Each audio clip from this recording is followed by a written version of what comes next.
Hey everybody, welcome to the day 40-ish update. It's our fourth update on Backyard Abundance.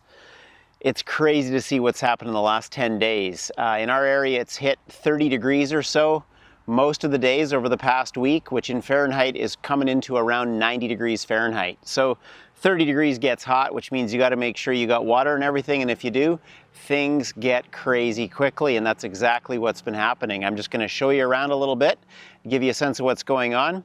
The first thing I'm going to go to is the tatsoi that's right here, the dark green that's closest to me.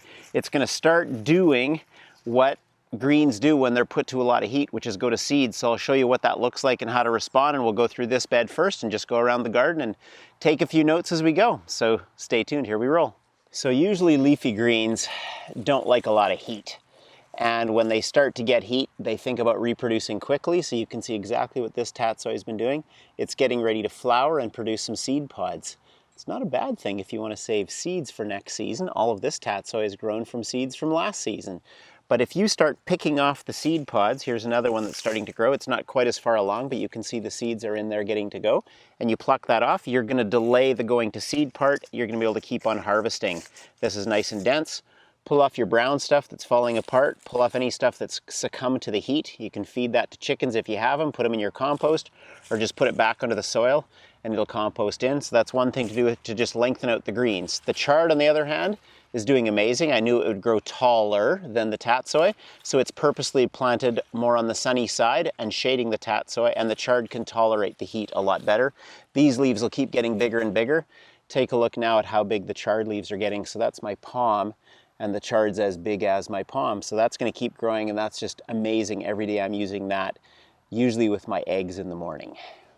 You may remember this little cabbage plant from a long time ago. I think 20 days ago when we looked inside it, we saw some aphids. Well, now you can see it's aphid free, and all I did was exactly what I recommended. I mixed up a solution with mostly water and a little bit of oil and a little bit of soap, and I sprayed that on, and all the aphids died. You can see a few of the leaves are showing a little bit of wear from that spray, because it did affect them a little bit, but all the new leaves are fine and there's no aphids on it, so it's grown in size like mad. So that's been a really good development. And then I'll just show you a little bit of what's above and beyond behind that one. I want to take you to the part of the bed that's back over here. Now this part had not fully consistently seeded in when I planted. So since last update on day 30 and now day 40, all I did was I took some of the extra kale that had come up in different places, and I just dug little holes on either side of the drip line and I put them in. And you know, even with 30-degree heat that we've had, it's all taken off just fine, because I just sunk it really deep into the ground so that the roots were down low. I just transplanted them from wherever else in the bed they were. And look at this, now I've got a full, beautifully packed bed of kale. And all this is from what was seeded originally. It just got moved to a better location, so that's packed in beautifully.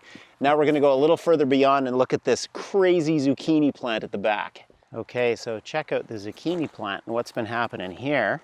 It's been growing very well. I've been picking a few for different neighbors and friends. If you're gentle on a zucchini plant, you can generally get away with a twist if you don't have a knife or a scissor. So look at how long that beauty is. There's the blossom end. If you're not aware of everything that's going on in a zucchini plant, keep in mind that there's male and there's female flowers. So anyone that has a fruit on it is a female. So this is a female, this is a female. This one here has no fruit on it, so this one here is a male. So there's pollination happening between those flowers.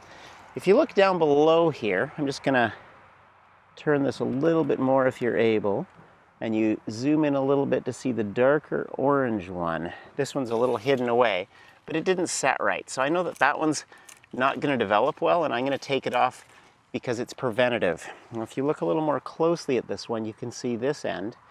That was the blossom end, not the stem end that was connected to the plant, but the blossom end. It's kind of shriveled, so it's not healthy, it's not developing well, so it's just taking energy off the plant without giving out a good piece of fruit. So I've just removed that right away, whereas all the others are developing well, and they're gonna do great. There's 1, 2, 3, about 6 different zucchinis that are coming off that plant at once. Is that not amazing? And you remember this row had wireworm. We originally had lettuce in here, and some of the lettuce has survived, but for the most part it's been taken up by wireworm. And so we reseeded at day 30. And if you look down carefully, I'm just gonna check in here. Right down here, you see the new seeds coming up here. So we put chard and beets on this side of the drip line. We put beans over on this side, which will take a few more days to sprout, but all that's germinating. I've just kept it moist. And then continuing on over in the bed, if you just look a little bit up and over, you can see the carrots and the onions are coming along beautifully. They're coming fantastic. But then you gotta look way up like Friendly Giant to see what's next door, and that's the potatoes. Okay, so this is pretty exciting because I'm in the potatoes here. And as you can see along these potatoes, there are flowers coming out. The flowers on potatoes are fascinating because potatoes are actually in the same plant family as tomatoes. They're called nightshades. And what'll come out really strangely on some of these blossoms is what looks like tiny little baby tomatoes. They aren't actually tomatoes, and they're not edible either. They're actually poisonous. But what will be inside those as they form and mature is actually tiny seeds, which can be saved and turned into seeds to grow potatoes. Although normally, traditionally, as with this row, we grow potatoes from planting potatoes. So remember at day 30, we put lots of soil over top of the already growing tomato plants, and that just caused the potatoes rather, to keep on growing. Well, now these things are, well, if I stand up, it's almost waist high. These are 40, 50 centimeters high already. So these potatoes are really growing, they're blossoming, and you can actually tell, if you know potatoes, from this color of violet type of flower, that it's red potatoes that you'll remember that we planted here. So I think by the next days we come around, we're gonna be able to start actually digging in and harvesting by day 50. That's what I'm hopeful to. So potatoes are rocking. Let's go to the last of the 3 beds.